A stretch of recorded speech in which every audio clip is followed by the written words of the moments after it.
Yo, dear listeners and viewers, welcome back to the podcast, and thank you for tuning into this solo episode, in which I want to talk about my approach to nutrition and training when going away on a business trip. Having said that, I think this podcast will give you plenty of inspiration, even for leisure trips, not only for business trips. So I believe you'll get something valuable out of it, whatever the trip that you're thinking of right now. Over the years, I've recorded several episodes with plenty of practical tips on how to navigate training and nutrition while traveling. The latest one is a 2 episode mini series that I recorded with another coach, Brandon Da Cruz. If you want to check it out, tune in to episodes 122 and 123, a practical guide to fat loss when traveling. The difference between those how to podcasts and what I'm going to record today is that those podcasts cover a vast range of suggestions and scenarios to help as many people as possible.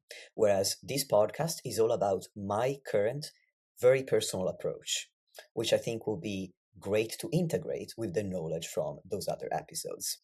And it's also the perfect time to discuss this topic because I've just come back from a weekend away on a business trip in Winchester, which is in the south of England, about 4.5 hours from where I'm based. I traveled down to attend the Muscle Nerds Lower Body Structural Balance Seminar, which was about the interplay between feet, ankles, hips, and knees, how to assess them, and how to program accordingly for each client. Now, if you're an OG listener or viewer, first of all, thank you very much. But second of all, you probably recognize the name Muscle Nerds from episode 172, What No One Is Telling You About Fat Loss, Stubborn Fat, Cardio, and More, with Luke Lehman. That's because Luke is the founder of Muscle Nerds, and I had the pleasure of meeting him for the first time at another Muscle Nerds seminar last year, which was called the Physique Transformation Seminar. Now, with this long premise over, I'm going to get straight into the episode, and I'm going to cover training first, steps second, and nutrition last. So let's get into training. First off, I had to decide whether I wanted to train and when I was going to train. So when I booked the event back in January, I got the schedule via email, and I immediately realized that it would be a really intense couple of weeks. The seminar itself ran for 3 days, from Friday to Sunday. And for my schedule, that would mean that I would be working Monday to Thursday the week before, as well as Monday to Thursday the week afterwards, before going on holiday for a week from Friday, June 12th. So today, while you're listening, is the first day of my vacation, but at the time of recording, it's currently Tuesday the 9th. Anyway, I knew the seminar was going to involve a lot of mental and physical effort because I attended a similar one last year, which was in the exact same place, led by the exact same people. So I had a pretty good idea of what to expect in terms of how much physical and mental exertion it would take to travel all the way, stay for a few days, and also absorb all of that incredible knowledge that Luke and his team shared with me. Because of this, I decided that I was not going to train during the days of the seminar. I would have to train before and after. And I was also going to take another day off of the gym when I got back on Sunday night, or rather, I would get back on Sunday night and then I would take Monday off the gym in order to continue to rest and recover. So at this point, I would have to arrange my schedule differently because right now I train Monday to Friday. So if I was going to skip Friday because it was the first day of the seminar, and also Monday, so yesterday for me, in order to recover from it, I would be missing 2 sessions. And I could easily make up for these simply by training 6 days the week before and the week after. But I made sure to schedule these different sessions, or rather, these differently scheduled sessions. I'm repeating schedule a lot here. Basically, about a month before the seminar happened, I made sure to create a Google Calendar event for all of my training sessions to ensure that I wouldn't forget that for a couple of weeks I would have to train 6 times. However, this isn't something I've only done on this occasion. I don't normally schedule all of my sessions a month in advance, mainly because my schedule doesn't change that much, but I do always create a Google Calendar event for every individual session. And I strongly encourage all of my clients to do the same, not just so they don't forget, but also so that they start taking their training just as seriously as a work appointment or any other appointment they might put on Google Calendar. So that was my decision regarding training. Had I wanted to train on those days, I would have taken a very different approach. I would have looked at the location of the seminar, which was a gym in this case, and I would have researched an Airbnb that was close enough to the event that I could make it on time, but also within a reasonable distance from a gym so that I could just roll out of bed in the morning, train, and then go to the seminar, even if that meant that I would have needed to wake up a little bit earlier. I find that training first thing in the morning when you're away on business or for a holiday is way better than waiting until the end of the day. Because after a long day at a seminar or after a long day of sightseeing, chances are you're not going to want to train. That's definitely the case for me. So I always make sure to train first thing in the morning. That's something I did when I went to Chicago in 2022 when I was in the middle of preparing for my photo shoot in August 2022. I traveled to Chicago for a week and we were staying in a hotel with a gym. So I would just wake up around 6 a.m., get my session in between 6 and 7 a.m., and then I would have time to take a shower and have breakfast. And then by the time I was fully ready, my partner was too, and we could get started on our day. So now you have an idea of my different approaches when I want to train and when I choose not to train.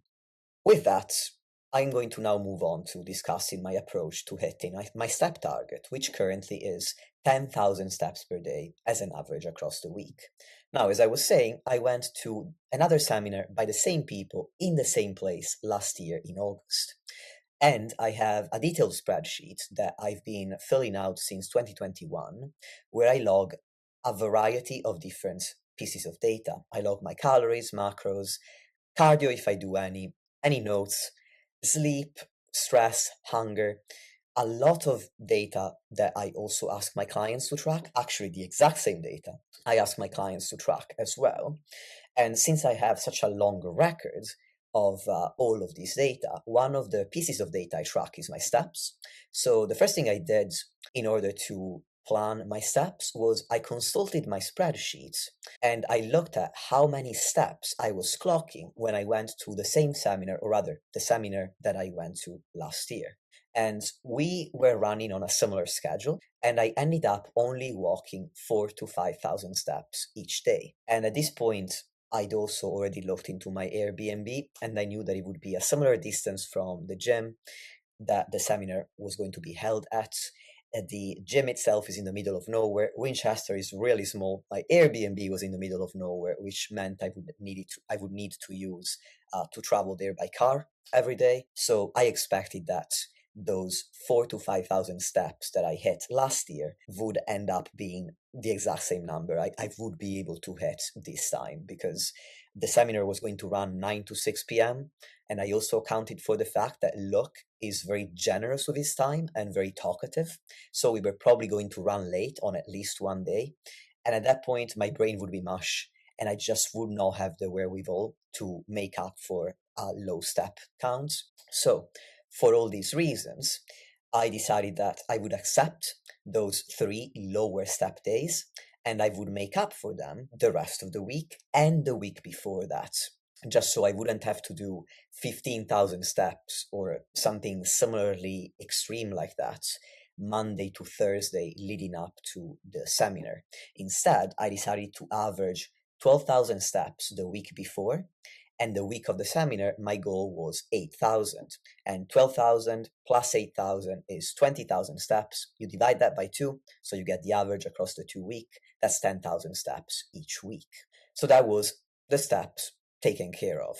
And one thing that made me really successful is that I estimated I would be hitting 4,000 steps. So I gave you a range of 4,000 to 5,000 steps. I decided to choose the lower end of the range to be conservative, so that worst case scenario, I would be exactly on point with my steps.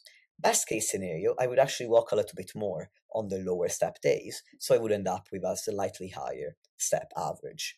In my view, planning for the worst is always the way to go in order to be successful with your fitness goals. With that, I covered training and steps, and I'm going to now move on to nutrition, which is a little bit more complex than the other two components. First off, I researched what would happen on the days of the seminar, because last year we had to do our own thing for lunch, whereas this time I found out that lunch was going to be catered, but it wasn't clear what the menu was going to be or if there would be some estimation of calories and macros. So I emailed one of the organizers and I asked about this information. She kindly got back to me and she explained that there was no calorie and macro breakdown, and the menu wasn't actually going to be available until much closer to the event because they had to change catering last minute due to an issue with the original caterer. So when I got the information, at this point it was maybe a month or so before the seminar, and I looked at the menu and I thought, if I like it, I am going to eat it and I'm going to use ChatGPT or an AI to estimate what it is that I'm eating. But I am a man of simple taste, and the catering options were pretty complicated with a lot of different sauces and condiments, and I'm just not one for that kind of complex cuisine. So I decided that I would make my own food for all of my meals, including lunch. And you might be thinking, well, you paid for it, so why not get that lunch? And aside from the fact that I wasn't keen on the choices, that's just not how I see it. I paid for the experience. I paid for Luke and his team's time and for their knowledge, as well as being able to speak to them and have an event that combined both theory and practice. The food for me was a bonus. And if it isn't to my taste, or if the calorie and macro breakdown doesn't suit my goals, I'm not going to accept to compromise my goals just because I paid for it, in quotation marks.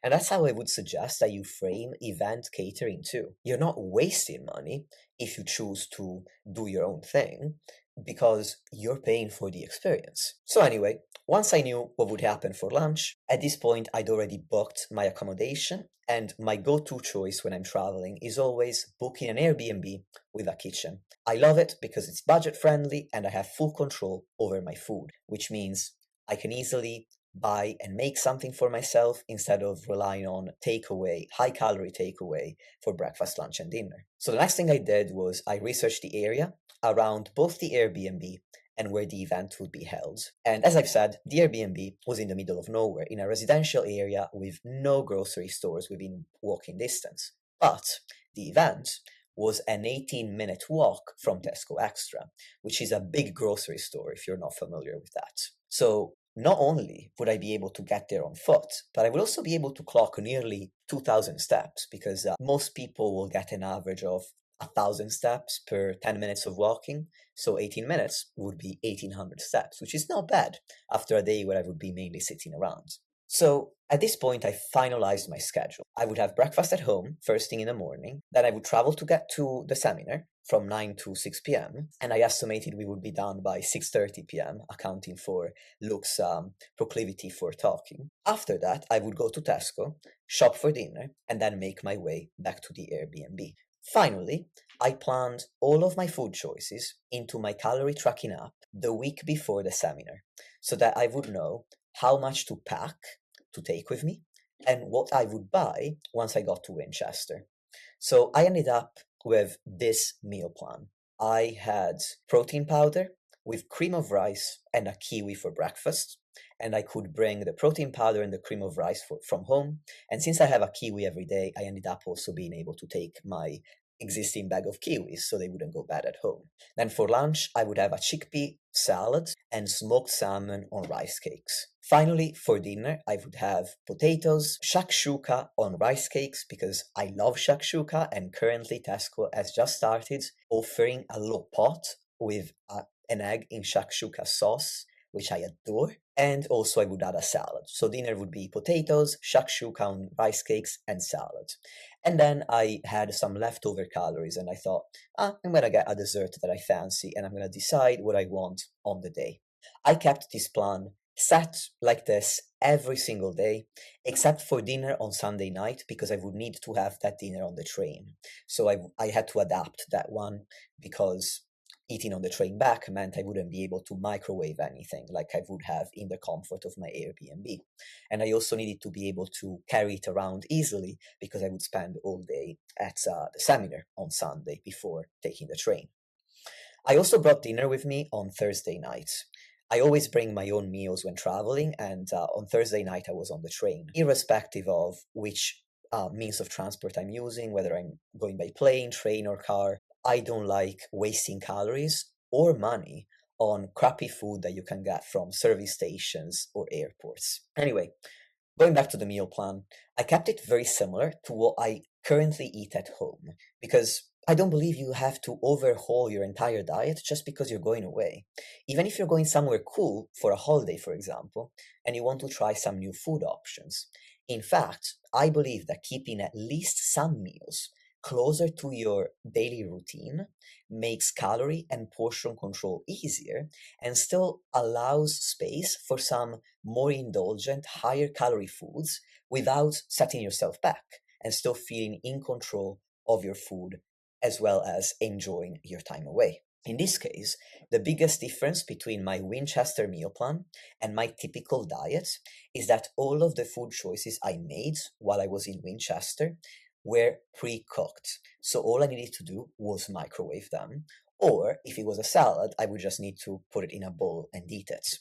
I wanted only food that I could make with a microwave or just with water. And the reason for this is that, again, I knew this seminar would be really intense. And I wanted all of my food to be goal aligned. But to be able to have the mental and physical energy to make those goal aligned food choices, I needed this food to be very low effort. Because if I knew that I would have to spend any particular length of time cooking, I'd probably be like, I can't be bothered. And I would have made a choice that wasn't as aligned with my goals. I also developed this entire meal plan before leaving because I knew that I wouldn't have the headspace to think about it clearly in the moment and I would end up making poor decisions. Even leaving the dessert choice to the last minute was a little bit risky because it's happened to me before where I would wait until the last minute thinking that I would be able to make a goal aligned choice in the moment. And then, if I hadn't been adequately prepared, one of two scenarios would have taken place. When I'm really tired, my attention can only go in one direction. I can't really split it. So, in one case, my attention would have gone to the events, so I would have been able to be present for the events, but I would have made poorer food choices as a result of that. In the other case, I would have focused on the food instead, and as a result, I would have been more stressed about what to eat each day and therefore less focused on really soaking up the experience. Instead, as a result of my plan, I safeguarded my bodybuilding goals, which are one of my top priorities at the moment. And this in turn made me feel relaxed and enabled me to give the event my full attention. And in the end, this was hands down an excellent plan. It was a complete slam dunk. I nailed my steps, I nailed my food goals, and I also am now in the process of making up for the one training session that I didn't make up for last week. So all went exactly according to plan. I had a great time at the event. I learned a ton and I could give the seminar my full attention, which I am really, really happy about. And I'm very excited to share that knowledge with my clients as well. Actually, dear listeners and viewers, I tell a lie. Not everything went according to plan. Remember that shakshuka that I said I adore just a few minutes ago? Well, I put together my meal plan by looking at which foods the Tesco Extra I was going to go to had available on the Tesco app on my phone. And I could have sworn that the shakshuka was there. But then when I double checked the app on the day that I was going to go for my first trip to the grocery store, I found out that it actually wasn't. So clearly I must have looked at something wrong. Therefore, I had to adapt the plan last minute and get something different. I actually can't remember what I settled on. I think I ended up having protein ice cream. Well, not really. It's no longer protein. It's Halo Top. It used to be protein ice cream. It no longer is. Oh, I had eggs. Tesco also has pots of hard-boiled eggs with no shakshuka sauce, sadly. So I got a pot of those on the first day. The second day, I got protein mousse, 2 pots of protein mousse for dessert. So instead of the eggs, I had sweet corn in salsa, in pico de gallo salsa. And then for the final day, that was the day that I was going to eat on the train because I only ate in Winchester on Friday night and Saturday night. And then on Sunday, as I've said, I had to adapt dinner to the fact that I was going to be on a train. And for that, I got a salad, again, the sweet corn salad with pico de gallo. I had corn, so vegan fillets on rice cakes, and those could have been eaten hot or cold, so it was easy to just grab a pack of them, and they had a good amount of protein and fiber. And then I brought two more salted caramel protein mousses as dessert. I think that's what I had for dinner on that day. So not everything went according to plan, but still I adapted last minute. It is way easier to adapt if all you need to change is one thing, as opposed to having to overhaul everything or think of your meal plan on the spot. So hopefully this gives you some food for thought, pun intended, on how you too can achieve your goals while traveling. And that's a wrap for today's podcast. If you want to work with me, you can apply for one-on-one coaching via the link in my bio. By the time this episode comes out, it will be my first day on vacation, as I've said, so I will respond to all of my applications ASAP from June 21st. Thanks for tuning in, and I'll talk to you next time.